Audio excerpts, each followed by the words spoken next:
Hello, my name is Jolene Weaver. I'm a C1 of Bridle and Spur Pony Club, and today I will be talking about equine nutrition.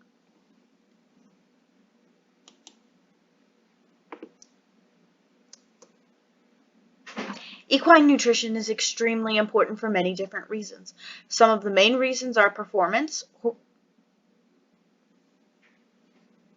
Horses that are properly fed perform better at competition.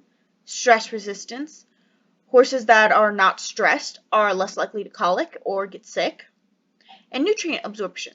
Horses that can fully digest their food can obtain shiny coats and will stay healthy and rideable longer. Before looking at what to feed a horse should be evaluated on the body condition score, a BCS. The body condition score range is from 1 to 9, with 1 being emancipated or super skinny, and 9 being super fat or obese. 5 to 6 is where most healthy horses should be on the body condition score. However, some breeds, such as the thoroughbred, may reach their ideal at a score of 4. When determining what should be in a horse's diet, the body condition score goal should be kept in mind.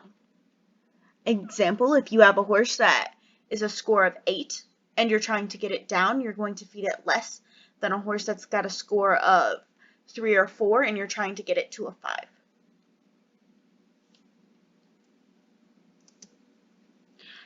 This is an example of a body score of 1.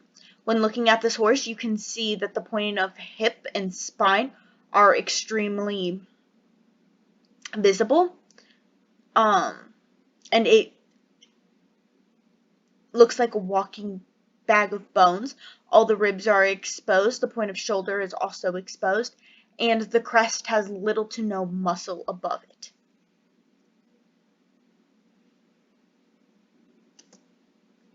Next, we have a body condition score of 2. The point of the hips and shoulder are still visible, but not as bad as in a body condition score of 1.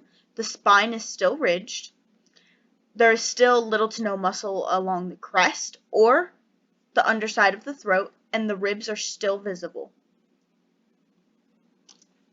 Next, we have a body condition score of 3. The spine is not as visible, nor are the points of shoulder or hip.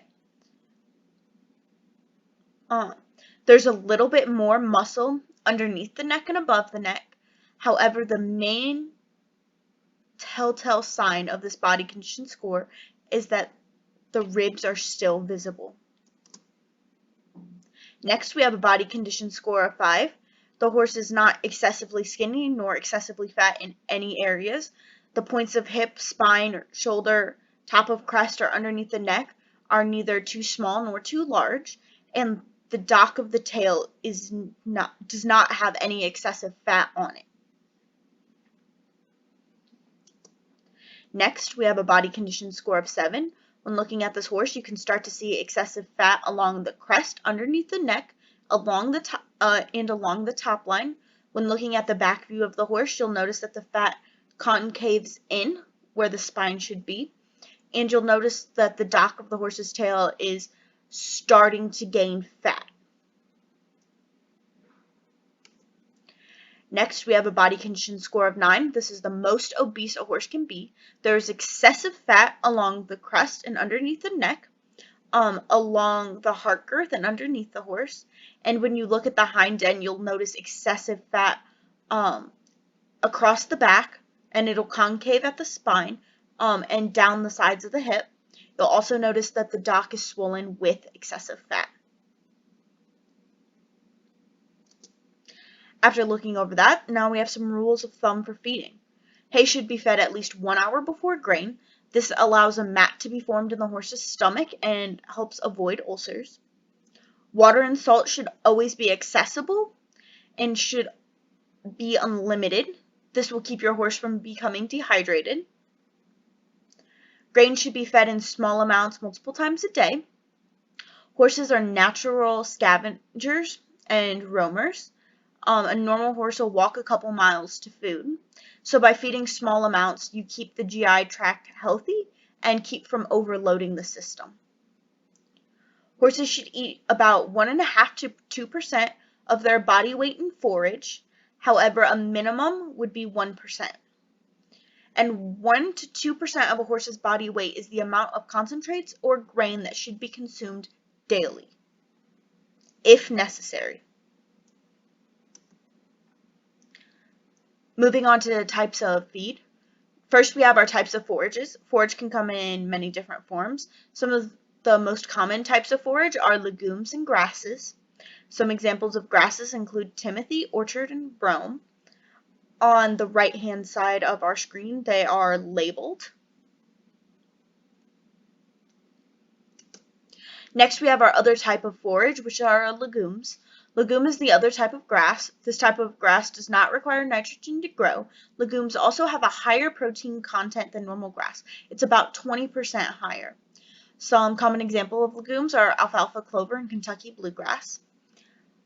Something to note if your horse is on a legume grass such as Kentucky bluegrass, it is because it's so high in protein and very lush, horses can reach their maximum amount of forage within a couple hours when out on a pasture like this. So they don't need to be out very long. Also, watch how obese they're getting. Horses tend to put weight on when on fields like this. Concentrates or grain. It's usually a grain-based feed used to add supplements to forage. Concentrates are also commonly referred to as grain. They provide extra energy and nutrients to the horse. The grain comes in many forms with many different purposes. Many grains will have different bases or whatnot, and they will have different levels of protein and carbohydrates and whatnot. Low sugar and low starch is most common as metabolic diseases are becoming more and more prevalent. An example though, a Grand Prix show jumper would get a high protein, high carbohydrate feeds like Purina Ultium or Nutrina Pro Force Fuel. These feeds allow the horse to have excessive energy so that they can put up with jumping larger fences and doing hard dressage tests. Many major grain companies like Purina, Nutrina, High Gain, Tribute, Triple Crown will make multiple types of grain. One of my personal favorites is the Triple Crown 30. It's a ration balancer. It will balance everything in it's balanced from vitamin E to vitamin A to all of your trace minerals. Which is something else to be aware of when adding supplements to grain. You need to check the percentages of each mineral and each vitamin in it. Some minerals such as selenium, if a horse gets even slightly more than they can handle, it is fatal. So it's something to always be aware of when adding things such as supplements or switching out to a different grain. In conclusion, when it comes to feeding a horse, it is not one size fits all. Hopefully, using this information, you can start to determine what kind of food your horse should be on and how a horse should be fed to ensure maximum performance and healthiness. Everybody likes winning shiny trophies and large ribbons. However, if your horse is not properly fed, he cannot perform to his full potential, which is why it is so important to make sure horses are fed properly. That is all for this presentation.